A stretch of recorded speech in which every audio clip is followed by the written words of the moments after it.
박근혜 대통령의 동생이죠. 박지만 씨의 수행비서 정말 숨진 채 발견돼서 지금 오늘 계속 뜨거웠습니다. 소정석 국장님, 네. 보면은 박지만 씨의 수행비서가 연말에 숨진 채 발견됐다. 죽음 원인을 놓고 지금 여러 가지 논란이 지금 계속 펼쳐지기도 했습니다. 그러니까 갑자기 이제 자살인지 타살인지는 잘 모르겠지만 지금 경찰에서는 일단은 좀 심근경색 쪽에 굉장히 좀 비중을 둬서 하는 걸로 보이고 여러 가지 의혹이 제기되니까 이제 부검까지도 하는 걸로 이렇게 동의를 한 것 같습니다. 유족들도.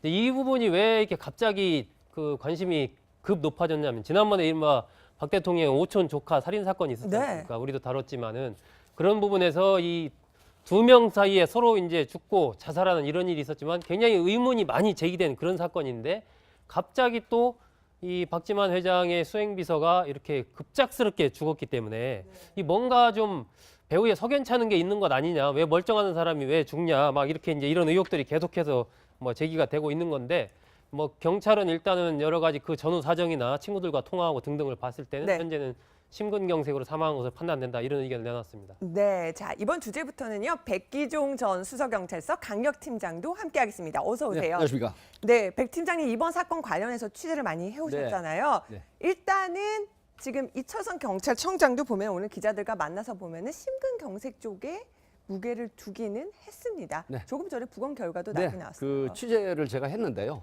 국립각수사연구에서 부검이 끝났습니다. 부검이 끝났는데 지금 1차 소견은 심장혈관이 막히는 증세, 그러니까 심장이 제대로 작동 안 하는 혈류가 개선이 안 되는 상태에서 심근경색으로 판명이 됐습니다. 1차 이렇게 됐고요.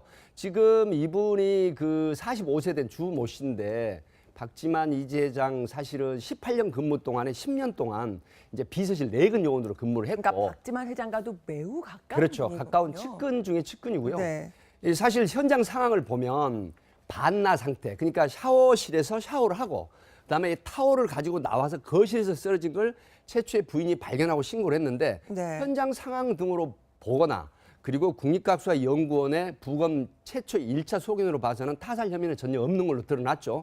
하지만 지금 하루에 담배를 2갑을 피우고 또 굉장히 업무의 과중, 과로사, 스트레스를 받았다는 이런 또 소견도 나왔거든요. 그럼 그렇게 스트레스를 받았을까? 그게 궁금하거든요. 그래서 이제 그런 부분이 사실은 직접적인 외인사가 아니라고 하더라도 여기에 관련된 여러 가지 억측들, 구구한 추측들이 나오기 때문에 좀 더 디테일한 수사를 해야 되지 않나 싶습니다. 지금 경찰에서는 타살 가능성 거의 없다라고 얘기를 하는데 그럼에도 불구하고 박지만 회장을 다시 좀 불러서 조사한다거나 이럴 가능성도 혹시 있습니까? 현재는 이철성 경찰청장도 이야기를 했지만 현재 경찰서에서는 이 변사 사건 자체에 어떤 외적인 요인 또 타살 혐의가 없는 경우에는 다른 기타 참고인은 부르지 않는 게 원칙이거든요.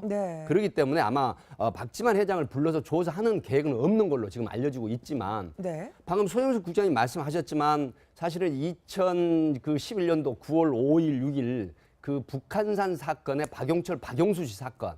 이 사건의 중요한 또 참고인으로도 사실 있었거든요, 이분이. 그래서 그런 점 때문에 여기에 관련한 미스터리 의혹들은 완전하게 명쾌하게 풀어야 되지 않느냐.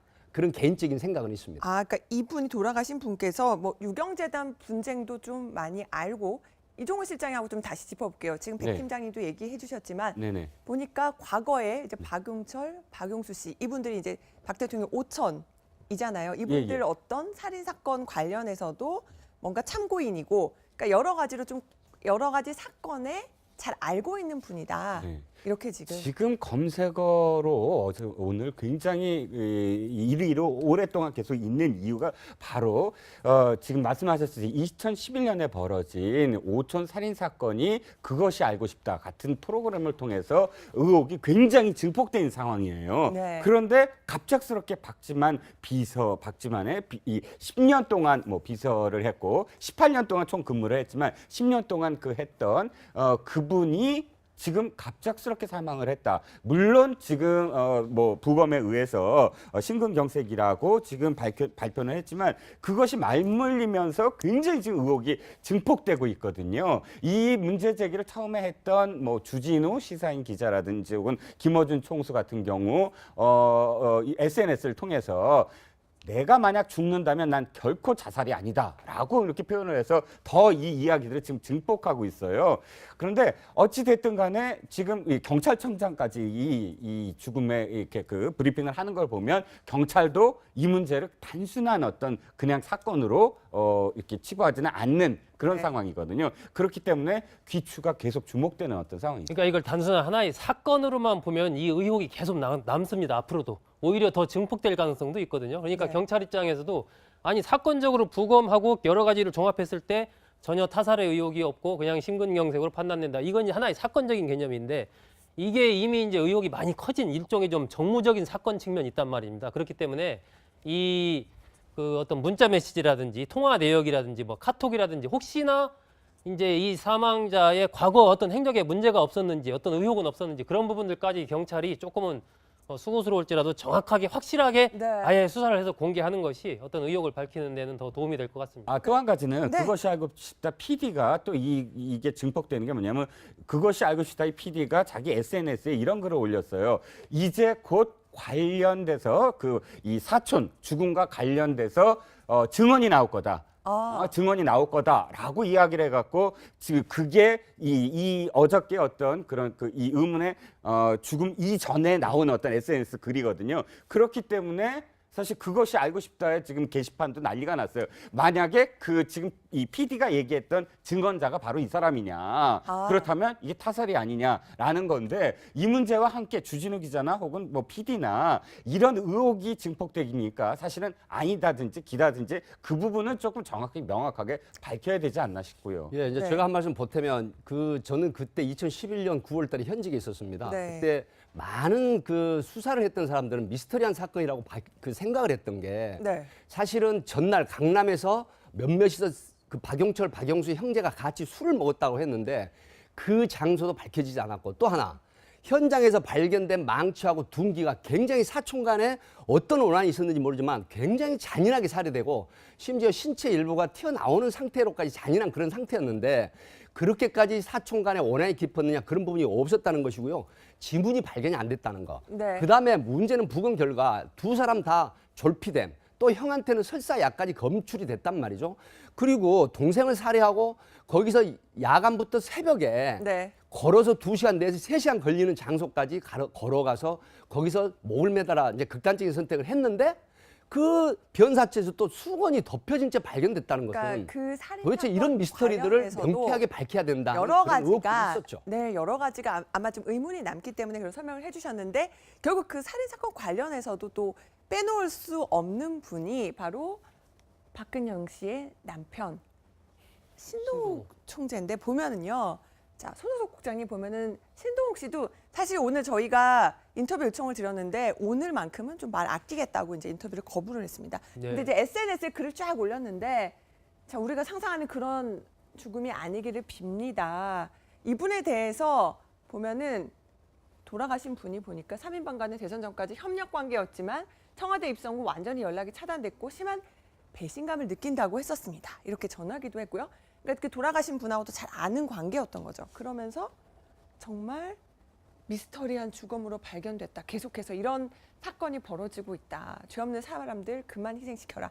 그러니까 뭔가 자꾸 의문을 제기하고 있네. 신동욱 총재, 신동욱 씨의 SNS를 저도 이렇게 좀 봤는데 보면은 굉장히 어쨌건 이번 죽음에 대해서 의문이 크다, 의혹이 있는 죽음이다라는 부분을 굉장히 강하게 지금 주장을 하고 있고 그것과 어떤 본인의 사건과도 관련이 있다라고 이제 있을 가능성이 있다 이렇게 이제 주장을 하고 있는데 물론 뭐 이 부분은 나중에 이제 밝혀져야 되겠지만 상당히 좀 치밀하게 계획된 어떤 그런 것이고 살인 사건의 핵심 키워드는 뭐 공작이다 이런 얘기까지 하면서 이 만약에 자살이든 타살이든 자신의 사건과 관련이 있을 가능성이 뭐 99% 된다 이렇게 지금 막 이제 주장을 하고 있는 것이고 저건 이제 신동욱 씨의 주장인 것이기 때문에 네. 아까도 제가 말씀드렸지만 이 사건은 그냥 단순한 하나의 급성 심근경색으로 인한 사망 사건 이렇게 경찰이 처리할 생각을 가져서는 안 되는 사건인 겁니다. 이건 왜 그러냐면 네.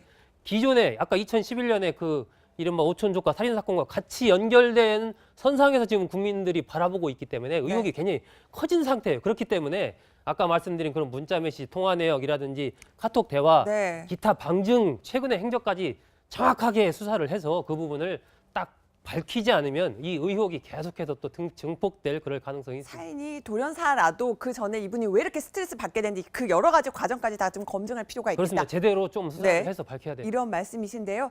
오늘 경찰 수사 어떤 부검 결과가 발표되기 전에 정치권에서도 이분의 죽음에 대한 언급들이 있었습니다. 우상호 더불어민주당 원내대표 얘기 들어보시죠. 새해부터 말씀드리긴 그렇습니다만 오늘간 이제 나온 걸 보면 박지만 씨 수행 기사가 숨졌다 이런 기사가 나왔습니다. 도대체 이 몇 번째 죽음입니까? 이 문제만큼은 좀 철저하게 수사를 해서 이 박지만 씨, 박근영 씨, 박근혜 대통령 주변에 오촌 조카 죽음까지 참으로 희한하게 숨진 이 사람들에 대해서 전면적인 재수사를 해야 된다. 저는 이렇게 생각합니다. 근데 이게 이상하게 정치권에서 진실을 파악하려고 노력하거나 언론이 취재하거나 재판이 열리면 사람이 하나씩 죽어가요. 이건 좀 이상하지 않습니까? 지금 사인은 심근경색이다 이렇게 지금 경찰이 밝히긴 했지만 이 의혹 지금 좀 잠잠해질지 모르겠습니다.